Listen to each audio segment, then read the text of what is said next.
Social media net works تباہی یا امکانات، یہ حسان احمد نے یہ پیپر لکھا ہے۔ سوشل میڈیا کے اچھے پہلو بھی ہیں اور برے پہلو بھی ہیں۔ اچھے پہلو یہ ہیں، رابطہ آسانی سے ممکن ہے۔ سوشل میڈیا لوگوں کو دنیا کے کسی بھی کونے سے جوڑنے میں مدد کرتا ہے۔ دوستوں اور خاندان سے رابطے میں رہنا آسان ہوتا ہے۔ معلومات کی فراہمی، خبروں، تعلیمی مواد اور مختلف موضوعات پر معلومات آسانی سے دستیاب ہوتی ہیں۔ کاروبار کے مواقع، کاروباری افراد کے لیے اپنے برانڈز کو پروموٹ کرنے اور صارفین تک پہنچنے کے لیے یہ ایک مؤثر پلیٹ فارم ہے۔ خود کو ظاہر کرنے کا موقع، لوگ اپنی تخلیقی صلاحیتیں، خیالات اور ہنر دنیا کے سامنے پیش کر سکتے ہیں۔ سیکھنے کے ذرائع، تعلیمی ویڈیوز، کورسز، ورکشاپ کے ذریعے لوگ نئی مہارتیں حاصل کر سکتے ہیں۔ سوشل میڈیا کے برے پہلو یہ ہیں، وقت کا ضیاع، غیر ضروری طور پر زیادہ وقت گزارنے سے تعلیمی یا پیشہ ورانہ کارکردگی متاثر ہو سکتی ہے۔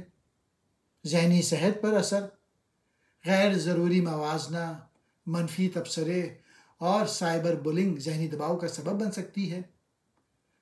غلط معلومات کا پھیلاؤ، افواہوں اور جھوٹی خبروں کا تیزی سے پھیلنا ایک بڑا مسئلہ ہے۔ نجی زندگی کا نقصان، ذاتی معلومات کا غلط استعمال یا لیک ہونے کا خطرہ ہوتا ہے۔ سماجی تعلقات میں کمی، حقیقی زندگی میں سماجی تعلقات کمزور ہو سکتے ہیں کیونکہ لوگ زیادہ وقت آن لائن گزارتے ہیں۔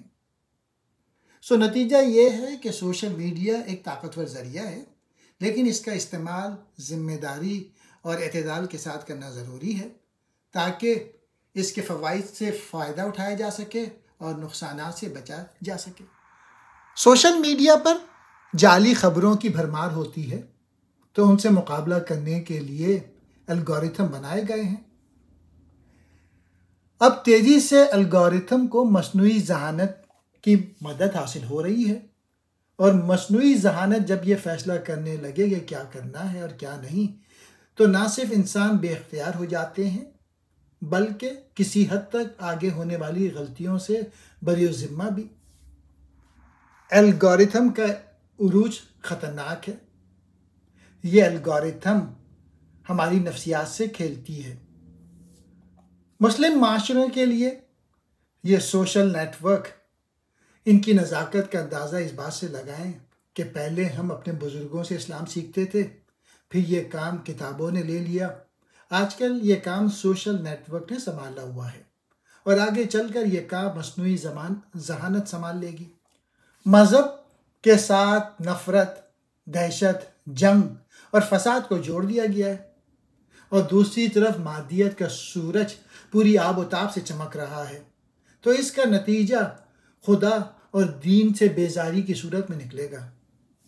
اور سوشل میڈیا نے اس صورتحال کو پوری دنیا میں پھیلا دیا ہے۔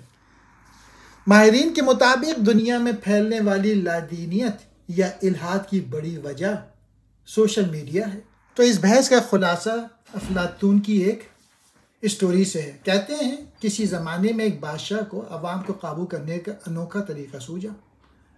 اس نے تجربے کے لیے چند بچوں کو ایک اندھیرے غار میں قید کر دیا جہاں روشنی کا کوئی گزر نہ تھا۔ غار کے بیچ میں آگ جلتی رہتی تھی اور غار کے داخلے کی جگہ پر چند غلام کھڑے پتلی تماشا دکھایا کرتے تھے جس کا عکس غار کی دیوار پہ پڑتا تھا۔ وہ بچے جو اس غار میں قید تھے، ان کی دنیا اور سمجھ بوجھ بس یہی غار اور اس میں دکھائے جانے والا وہ پتلی تماشا تھا جس کا عکس وہ غار کی دیوار پہ دیکھا کرتے تھے۔ آخر ایک بچے نے ہمت کی اور اس غار سے نکلنے کی کوشش کی، لیکن غار سے باہر نکلتے ہی سورج کی روشنی سے اس کی آنکھیں چندیا گئیں اور وہ غار میں واپس آ گیا۔